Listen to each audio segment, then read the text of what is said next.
എല്ലാവർക്കും നമസ്കാരം. ആകാശഗംഗയുടെ പുതിയൊരു വീഡിയോയിലേക്ക് എല്ലാവർക്കും സ്വാഗതം. 2026 ജൂൺ 2-ാം തീയതി വ്യാഴം രാശി മാറുകയാണ്. ഇപ്പോൾ വ്യാഴം മിഥുനൻ രാശിയിലാണ്. ആ മിഥുനൻ രാശിയിൽ നിന്നും വ്യാഴത്തിൻ്റെ ഉച്ചരാശിയായ കർക്കിടകത്തിലേക്കാണ് വ്യാഴം രാശി മാറുന്നത്. ഈ രാശിമാറ്റം കന്നിക്കൂറുകാർക്ക് ഉത്രത്തിൻ്റെ അവസാനത്തെ മുക്കാൽ ഭാഗം, അത്തം ചിത്രയുടെ ആദ്യത്തെ പകുതി വരുന്ന നക്ഷത്രക്കാർക്ക് എങ്ങനെയൊക്കെയുള്ള ഫലങ്ങളാണ് നൽകുക? 12 വർഷത്തിനൊക്കെ ശേഷം വ്യാഴം അതിൻ്റെ ഉച്ചരാശിയിലെത്തുമ്പോൾ എന്തൊക്കെ മാറ്റങ്ങളാണ് കന്നിരാശിക്കാരുടെ ജീവിതത്തിൽ സംഭവിക്കുക എന്നതിനെപ്പറ്റിയാണ് ഈ വീഡിയോയിലൂടെ പരിശോധിക്കുന്നത്. കന്നിക്കൂറുകാരെ സംബന്ധിച്ചിടത്തോളം വ്യാഴം ഇപ്പോൾ നിൽക്കുന്നത് 10-ാം ഭാവത്തിലാണ്.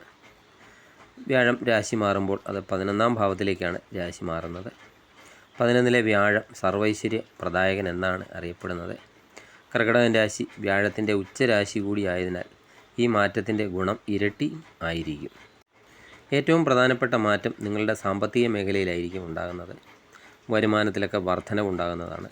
കുടുങ്ങിക്കിടന്ന പണമൊക്കെ തിരികെ ലഭിക്കുന്നതാണ്. അതുപോലെ ഒന്നിലധികം സ്രോതസ്സുകളിൽ നിന്നൊക്കെ വരുമാനം വരാനും സാധ്യതയുണ്ട്. ഓഹരി വിപണിയിലോ ഭൂമിയിലോ ഒക്കെ നിക്ഷേപമൊക്കെ നടത്താൻ ആഗ്രഹിക്കുന്നവർക്ക് അനുകൂല സമയവുമാണ് വരാൻ പോകുന്നത്. ദീർഘനാളായിട്ടൊക്കെയുള്ള കടങ്ങളൊക്കെ ഉണ്ടെങ്കിൽ അതൊക്കെ വീട്ടാനും സാധിക്കുന്നതാണ്. ലാഭസ്ഥാനത്തെ വ്യാഴം നിങ്ങളുടെ സാമ്പത്തിക അച്ചടക്കം വർദ്ധിപ്പിക്കുന്നതും ആയിരിക്കും. അതുപോലെ ജോലിയിലൊക്കെ മാറ്റങ്ങളൊക്കെ പ്രതീക്ഷിക്കാം. കരിയറിലൊക്കെ ഒരു അർഹമായ അംഗീകാരമൊക്കെ ലഭിക്കുന്ന ഒരു സമയമാണ്. വിദേശത്തൊക്കെ ജോലി ആഗ്രഹിക്കുന്നവരാണെങ്കിൽ ജൂൺ മാസത്തിനൊക്കെ ശേഷം അനുകൂലമായ മറുപടിയൊക്കെ ലഭിക്കുന്നതാണ്. അതുപോലെ ബിസിനസ്സുകാർക്ക് പുതിയ സംരംഭങ്ങളൊക്കെ തുടങ്ങാൻ ഉദ്ദേശിക്കുന്ന കന്നിക്കൂറുകാർക്ക് ഏറ്റവും നല്ല സമയമാണ് വരാൻ പോകുന്നത്. പങ്കാളിത്ത കച്ചവടങ്ങളിലൊക്കെ ലാഭം ഉണ്ടാക്കാനും സാധിക്കുന്നതാണ്. അതുപോലെ വിവാഹപ്രായമൊക്കെ എത്തിയവർക്ക് അനുയോജ്യമായ പങ്കാളിയൊക്കെ ലഭിക്കുന്ന സമയമാണ്. അതുപോലെ സന്താനങ്ങളൊക്കെ ഇല്ലാത്തവർക്ക് ഈ വ്യാഴമാറ്റം വലിയൊരു അനുഗ്രഹം തന്നെയായിരിക്കും. കുട്ടികളുടെയൊക്കെ പഠന കാര്യത്തിലും ഈ വ്യാഴമാറ്റം കൊണ്ട് പുരോഗതി ഉണ്ടാകുന്നതാണ്. പുതിയ സുഹൃത്തുക്കളെയൊക്കെ ലഭിക്കാനും സഹോദരങ്ങളിൽ നിന്ന് സഹായമൊക്കെ ലഭിക്കാനും ഈ വ്യാഴമാറ്റം കൊണ്ട് സാധ്യത ഉണ്ട്. വ്യാഴം രാശി മാറി നിങ്ങളുടെ 11-ാം ഭാവത്തിലെത്തുമ്പോൾ വ്യാഴത്തിൻ്റെ ദൃഷ്ടി നിങ്ങളുടെ 3-ാം ഭാവത്തിലേക്കും 5-ാം ഭാവത്തിലേക്കും 7-ാം ഭാവത്തിലേക്കും ദൃഷ്ടി ഉണ്ട്. ഈ വ്യാഴം നിൽക്കുന്ന ഇടത്തേക്കാൾ നോക്കുന്ന ഇടത്തിന് ഭംഗി കൂടും എന്നാണ് ജ്യോതിഷ പ്രമാണം. വ്യാഴം 5-ാം ദൃഷ്ടി കൊണ്ട് നിങ്ങളുടെ 3-ാം ഭാവത്തെയാണ് നോക്കുന്നത്. കുറച്ചു കാലമായിട്ടൊക്കെ കന്നിക്കൂറുകാർ അനുഭവിച്ചിരുന്ന മാനസികമായ മടുപ്പും വിരസതയുമൊക്കെ ഈ വ്യാഴത്തിൻ്റെ ഈ രാശിമാറ്റം ഉണ്ടാകുമ്പോൾ മാറുന്നതാണ്. അതുപോലെ ആത്മവീര്യം വർദ്ധിക്കുന്നതാണ്. എന്ത് കാര്യവും ചെയ്തു തീർക്കാനുള്ള ഒരു പ്രത്യേക ഊർജ്ജമൊക്കെ ഈ സമയത്ത് നിങ്ങൾക്ക് ലഭിക്കുന്നതാണ്. അനാവശ്യ ഭയങ്ങളൊക്കെ മാറി കാര്യങ്ങളെ വ്യക്തതയോടെയൊക്കെ കാണാനും ഈ സമയത്ത് സാധിക്കുന്നതാണ്. അതുപോലെ സഹോദരസ്ഥാനം 3-ാം ഭാവം സഹോദരങ്ങളെ സൂചിപ്പിക്കുന്നു. സഹോദരങ്ങളുമായിട്ടൊക്കെ ഉണ്ടായിരുന്ന പിണക്കങ്ങളൊക്കെ മാറാനും അവരിൽ നിന്ന് സാമ്പത്തികമായോ അല്ലാതെയോ ഒക്കെയുള്ള പിന്തുണ ലഭിക്കാനും ഈ സമയം വളരെയധികം അനുകൂലമാണ്. നിങ്ങളുടെ സഹോദരങ്ങൾക്കും ഈ സമയം ജീവിതത്തിൽ പുരോഗതിയൊക്കെ ഉണ്ടാകാൻ വ്യാഴത്തിൻ്റെ ഈ ദൃഷ്ടി കാരണമാകുന്നതാണ്. കൈവിട്ടുപോയ അവസരങ്ങളൊക്കെ തിരികെ വരുന്നതാണ്. അതുപോലെ എഴുത്ത്, പ്രസംഗം, അഭിനയം തുടങ്ങിയ മേഖലയിലൊക്കെ ഉള്ളവർക്കാണെങ്കിൽ അവർക്ക് മികച്ച അവസരങ്ങളൊക്കെ ലഭിക്കുന്നതാണ്. നിങ്ങൾ സോഷ്യൽ മീഡിയയിലൊക്കെ വർക്ക് ചെയ്യുന്നവരാണെങ്കിൽ ആശയവിനിമയ ശേഷിയൊക്കെ കൂടുതലൊക്കെ വർദ്ധിപ്പിക്കുന്നതുമാണ്. ഗുണകരമായ പല യാത്രകളും ഈ കാലയളവിൽ സംഭവിക്കുന്നതാണ്. തീർത്ഥാടനങ്ങൾക്കോ തൊഴിൽ സംബന്ധമായ ആവശ്യങ്ങൾക്കോ വേണ്ടിയൊക്കെയുള്ള ഹ്രസ്വദൂര യാത്രകളൊക്കെ ഈ സമയത്തുണ്ടാകുന്നതാണ്. ആ യാത്രകൾ വഴി നേട്ടങ്ങളും ഉണ്ടാക്കാൻ സാധിക്കുന്നതാണ്. 5-ാം ദൃഷ്ടി കഴിഞ്ഞാൽ പിന്നെ 7-ാം ദൃഷ്ടിയാണ്. 7-ാം ദൃഷ്ടി ശക്തമായ ഒരു ദൃഷ്ടിയാണ്. അവിടെ നിന്ന് കൃത്യം 7-ാമത്തെ ദൃഷ്ടി മകരത്തിലേക്കാണ്, അതായത് 5-ാം ഭാവത്തിലേക്കാണ് ദൃഷ്ടി പതിക്കുന്നത്. കന്നിക്കൂറുകാരെ സംബന്ധിച്ചിടത്തോളം 5-ാം ഭാവത്തിലേക്കുള്ള ഈ നോട്ടം ജീവിതത്തിലെ ഏറ്റവും പ്രധാനപ്പെട്ട ചില മേഖലകളിൽ വലിയ വഴിത്തിരിവുകളൊക്കെ ഉണ്ടാക്കുന്നതാണ്. 5-ാം ഭാവം പുത്രസ്ഥാനം എന്നാണ് അറിയപ്പെടുന്നത്. കുഞ്ഞുങ്ങൾക്കായിട്ടൊക്കെ കാത്തിരിക്കുന്ന ദമ്പതികൾക്ക് ഈ വ്യാഴമാറ്റം ശുഭവാർത്തയൊക്കെ നൽകുന്നതാണ്. വ്യാഴത്തിൻ്റെ ഉച്ചദൃഷ്ടി 5-ാം ഭാവത്തിൽ പതിക്കുന്നത് സന്താനലബ്ധിക്ക് ഏറ്റവും ഉത്തമമായ സമയമാണ്. അതുപോലെ നിലവിൽ കുട്ടികളൊക്കെ ഉള്ളവരാണെങ്കിൽ അവരുടെ പഠനത്തിലോ കരിയറിലോ ഒക്കെ നേട്ടങ്ങൾ ഉണ്ടാക്കുന്നത് ഈ ദൃഷ്ടി കൊണ്ട് സാധിക്കുന്നതാണ്.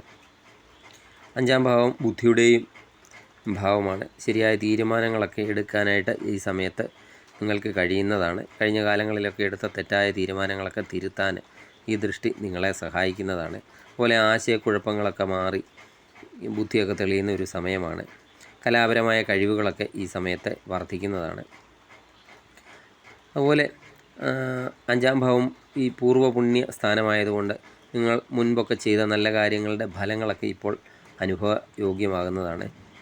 ഭാഗ്യപരീക്ഷണങ്ങളിലൊക്കെ ലോട്ടറിയിലൊക്കെ മിതമായ ഒരു ലാഭമൊക്കെ പ്രതീക്ഷിക്കാവുന്നതാണ്. വിദ്യാർത്ഥികൾക്കാണെങ്കിൽ കഠിനാധ്വാനത്തിനനുസരിച്ചുള്ള ഫലമൊക്കെ ലഭിക്കുന്ന സമയം കൂടിയാണ്. മത്സര പരീക്ഷകളിലൊക്കെ ഉയർന്ന വിജയമൊക്കെ നേടാനായിട്ട് ഈ വ്യാഴത്തിൻ്റെ ഈ ദൃഷ്ടി സഹായിക്കുന്നതാണ്. അതുപോലെ പ്രണയബന്ധങ്ങളിലൊക്കെ ഏർപ്പെട്ടിരിക്കുന്നവർക്ക് അവർക്ക് എന്തെങ്കിലും തടസ്സങ്ങളൊക്കെ ഉണ്ടാകുന്നുണ്ടെങ്കിൽ ആ തടസ്സമൊക്കെ നീങ്ങി പരസ്പര വിശ്വാസവും സ്നേഹവും ഒക്കെ വർദ്ധിക്കുന്ന ഒരു സമയമാണ്. അതുപോലെ ഈ പ്രണയം ചിലപ്പോൾ വിവാഹത്തിലേക്കൊക്കെ നീങ്ങാൻ ഈ ദൃഷ്ടി അനുകൂലമാണ്. വ്യാഴത്തിൻ്റെ 9-ാം ദൃഷ്ടി, ഇതിനെ ഭാഗ്യദൃഷ്ടി എന്നാണ് പറയുന്നത്. ഈ ഭാഗ്യദൃഷ്ടി പതിക്കുന്നത് നിങ്ങളുടെ 7-ാം ഭാവത്തിലേക്കാണ്, മീനൻ രാശിയിലേക്ക്. ഇപ്പോൾ കന്നിക്കൂറുകാർക്ക് 7-ാം ഭാവത്തിൽ ശനി നിൽക്കുന്നുണ്ട്. വ്യാഴത്തിൻ്റെ ഈ ദൃഷ്ടി മീനൻ രാശിയിലേക്ക് പതിക്കുന്നതോടുകൂടി ശനിയുടെ ദോഷഫലങ്ങളും കുറയുന്നതാണ്. 7-ാം ഭാവം വിവാഹത്തെയും പങ്കാളിത്തത്തെയും ഒക്കെ സൂചിപ്പിക്കുന്നു.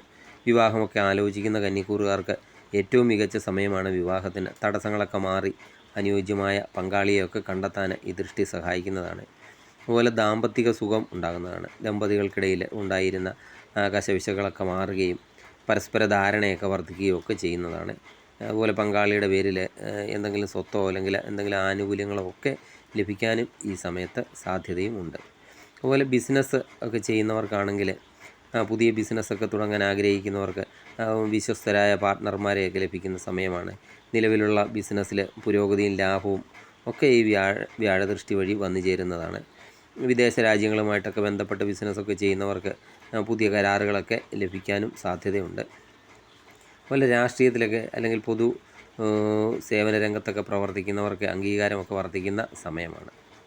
അതുപോലെ കോടതി കേസുകളിലോ തർക്കങ്ങളിലോ ഒക്കെ ഏർപ്പെട്ടിരിക്കുന്നവർക്ക് അനുകൂലമായ വിധി വരാനോ അല്ലെങ്കിൽ ഒത്തുതീർപ്പിലെത്താനോ ഒക്കെ ഈ സമയത്ത് സാധിക്കുന്നതുമാണ്.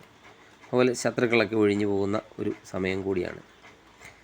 വ്യാഴത്തിൻ്റെ 9-ാം ദൃഷ്ടി 7-ാം ഭാവത്തിൽ പതിക്കുന്നത് വഴി നിങ്ങളുടെ വ്യക്തി ജീവിതത്തിലും ഔദ്യോഗിക ജീവിതത്തിലുമൊക്കെ പുതിയ ബന്ധങ്ങളൊക്കെ ഉടലെടുക്കുകയും ജീവിത പങ്കാളിയോടും ബിസിനസ് പങ്കാളിയോടും ഒക്കെ ചേർന്ന് വലിയ കാര്യങ്ങളൊക്കെ നേടിയെടുക്കാനും കഴിയുന്ന ഒരു അത്ഭുത വർഷമായിരിക്കും ഇനി വരാൻ പോകുന്നത്.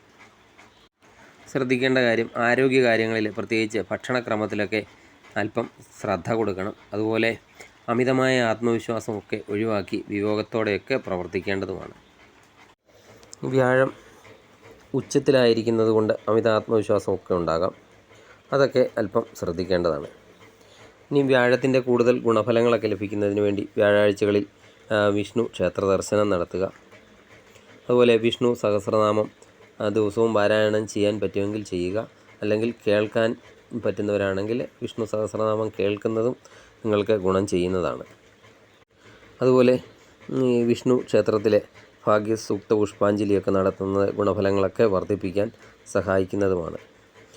ചുരുക്കത്തിൽ കന്നിക്കൂറുകാർക്ക് അടുത്ത ഒരു വർഷം ഭാഗ്യത്തിൻ്റെ വാതിലുകളൊക്കെ തുറക്കപ്പെടുന്ന ഒരു കാലമാണ്. സാമ്പത്തികമായും കുടുംബപരമായിട്ടൊക്കെ നേട്ടങ്ങളൊക്കെ ഈ 2026 വ്യാഴമാറ്റം നിങ്ങൾക്ക് സമ്മാനിക്കുന്നതാണ്. നിങ്ങളുടെ ജാതകത്തിലെ ദശാസന്ധിയൊക്കെ കൂടി പരിഗണിച്ച് വേണം ഇതിന് കൃത്യമായ ഒരു ഫലം കണ്ടെത്തേണ്ടത്. അതിന് ഏറ്റവും വിശ്വസ്തനായ ഒരു ജ്യോതിഷിയെ കണ്ട് നിങ്ങളുടെ ജാതകം കൂടി പരിശോധിക്കുന്നത് നന്നായിരിക്കും. നിങ്ങൾക്ക് ഈ വീഡിയോ ഇഷ്ടമായി എന്ന് വിശ്വസിക്കുന്നു. ഇഷ്ടമായാൽ ലൈക്ക് ചെയ്യുക. സബ്സ്ക്രൈബ് ചെയ്യാതെ വീഡിയോ കാണുന്നവരാണെങ്കിൽ ദയവായി സബ്സ്ക്രൈബ് ചെയ്ത് കാണുക. മറ്റൊരു വീഡിയോയുമായി വീണ്ടും കാണാം. നന്ദി, നമസ്കാരം.